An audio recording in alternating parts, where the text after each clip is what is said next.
레스터 레븐스는 자녀 양육의 가장 중요한 가치에 대해서 이렇게 이야기합니다. 여러분은 그들이 당신의 훌륭한 2세가 되기를 원합니다. 자녀를 진정으로 사랑한다면 우리는 그들을 자유롭게 놔두게 됩니다. 그들이 성장하여 마치 꽃처럼 활짝 피어나도록 말입니다. 그들을 울타리 안에 가두지 않지요. 그들이 신의 아이들임을 알고 집착하지 않고 자유롭게 놔주면서 인도해주고 사랑해줍니다. 그들은 자신이 가기로 한 길을 거쳐서 어떻게든 삶의 길을 갈 겁니다. 당신은 그들을 자유롭게 해주도록 그들이 집착을 느끼지 않도록 애써야 합니다. 이것이 집착하는 사랑보다 높은 차원의 사랑입니다. 우리가 그들을 자유롭게 놔주기만 하면 그들이 스스로 당신에게 인도를 요청해 올 겁니다. 하지만 그들은 지배받고 명령받기는 싫어합니다. 그들은 당신이 가고 있는 길과 똑같은 길을 가거나 당신이 어릴 때 밟아왔던 길과 똑같은 길을 가기를 싫어합니다. 또한 그들은 이래라 저래라 지시받는 것을 싫어합니다. 허나 그들은 배우기를 원하지요. 그들은 타고난 호기심을 지니고 있습니다. 따라서 그들은 당신에게 질문을 할 것입니다. 만약 당신이 처음부터 아이들을 자유롭게 놔준다면 아이를 키우는 것은 가장 쉬운 일 중 하나가 될 것입니다. 아이들이 당신을 따를 테니까요.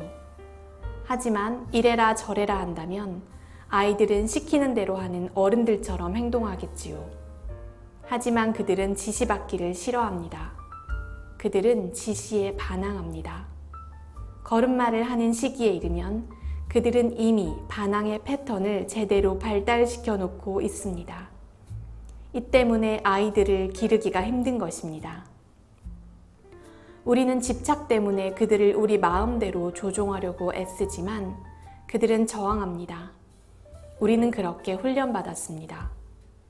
우리는 우리의 아이들을 그렇게 길들이고 그들은 그들의 아이들을 그렇게 길들이고 그렇게 계속 이어져 가는 것이지요. 올바르게 시작하면 길들이기가 저항 없이 이루어질 수도 있습니다. 그들에게 가능성과 대안을 보여주고 스스로 결정하게 하세요. 그러면 그들은 처음부터 당신과 조화롭게 발을 맞추고 반항 패턴을 기르지 않을 겁니다. 러시아 초능력자 비탈리 기베르트는 미래 모델링이란 책에서 이렇게 말했습니다. 아이가 잘 자라기 위해서는 사랑과 자유가 아주 중요합니다. 아이에게 필요한 것은 값비싼 장난감이 아닙니다. 아이는 관심과 사랑과 돌봄이 필요합니다. 가장 중요한 것은 아이의 행동을 제한하지 않고 온전한 자유를 주는 것입니다. 오직 그럴 때라야 아이는 행복하게 세상에 적응하며 자라날 것입니다. 스스로 자신의 실수를 받아들이고 그것으로부터 배울 수 있기 때문이지요. 그러므로 아이들이 원하는 바를 자유롭게 경험하도록 허용하세요. 그렇지 않으면 그들은 그것을 몰래 가지려 할 것입니다. 지상의 모든 거짓말은 사람들이 진실을 들을 준비가 되어 있지 않기 때문에 존재합니다.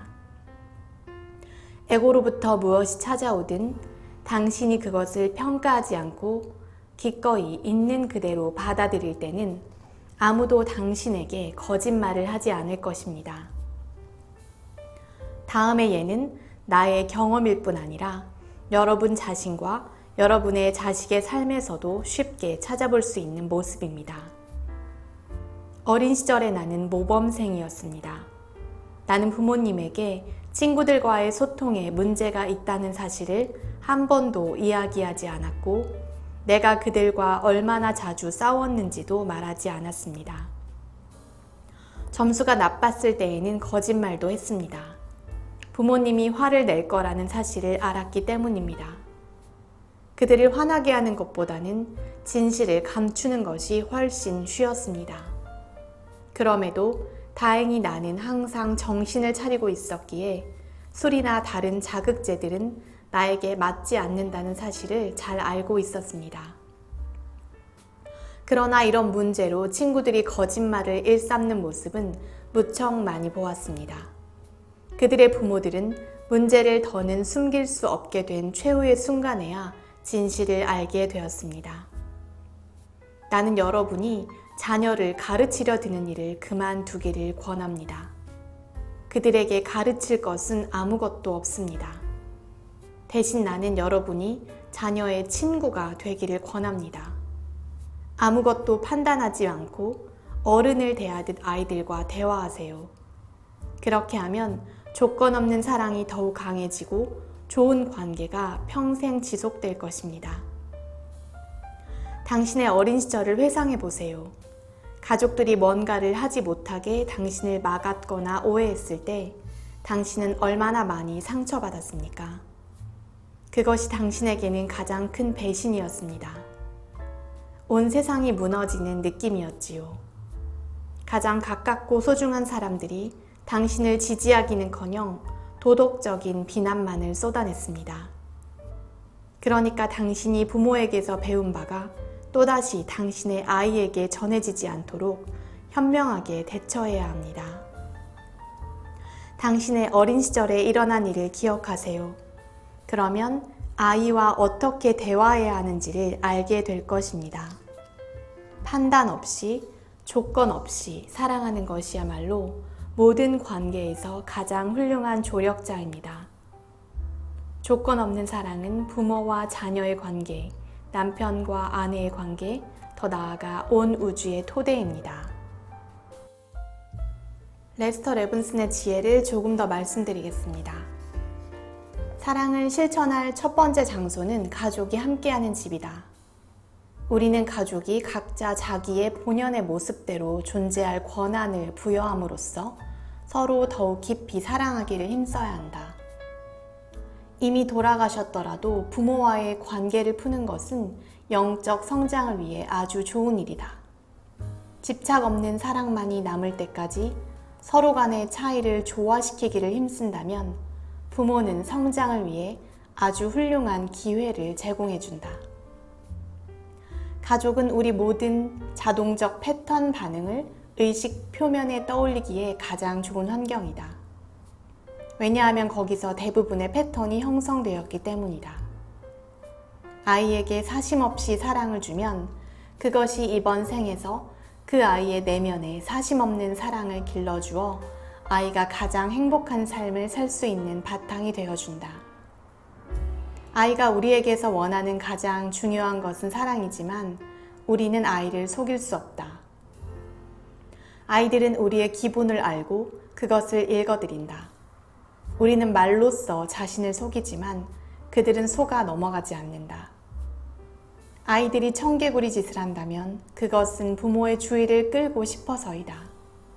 처음에 생존 전략은 이랬다. 부모님의 인정을 받으면 그들이 날 돌봐줄 것이고 그러면 아무런 힘도 없는 나는 죽지 않을 거야. 그래서 아이는 착하게 굴어서 부모의 인정을 받으려고 애쓴다. 그리고 그것이 불가능해지면 나쁜 짓을 해서라도 주의를 끌려고 한다.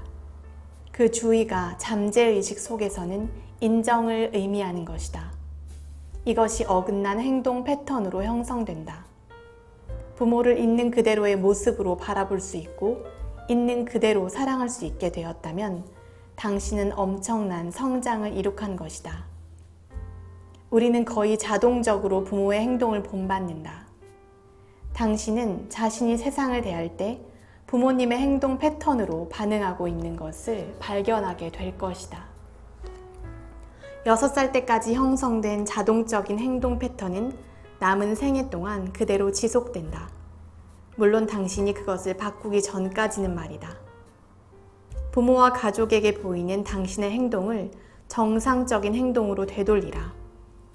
부모를 있는 그대로의 모습으로 바라보고 있는 그대로 받아들여야 한다. 부모에 대해 아무것도 비난해서는 안 된다. 그들이 무슨 짓을 하든지 당신은 자식으로서의 책임을 받아들여야만 한다. 부모에 대해 전혀 아무런 반응도 일으키지 않게 되면 깨달음에 가까워진 것이다. 내면의 느낌이 사랑인 한 어떤 행동을 하든지 상관없다. 행동보다 태도가 더 중요하다. 가족에게 이것을 실천하라. 사심 없는 사랑을 할 수 있다면 자녀와의 사이에는 갈등 대신 완전한 조화가 거할 것이다. 부모와 자식 간의 이 지난한 반목의 원인은 오로지 우리가 사심 없는 사랑이 무엇인지를 잊어버렸기 때문이다. 부모는 자신은 그릇된 짓을 하고 싶어 하면서도 자녀만은 올바른 행동을 하기를 바란다. 이것은 자녀의 눈에 부모가 정직하지 않게 보이게 한다. 이것이 그들을 당혹시키고 좌절시켜 반항적인 마음을 품게 만든다.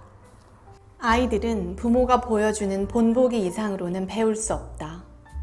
아이들은 스스로 먹고 살 수 없으므로 그들에 대한 우리의 책임은 먹이고 입혀서 스스로를 돌볼 수 있을 만큼 자랄 때까지 인도해 주는 것이다.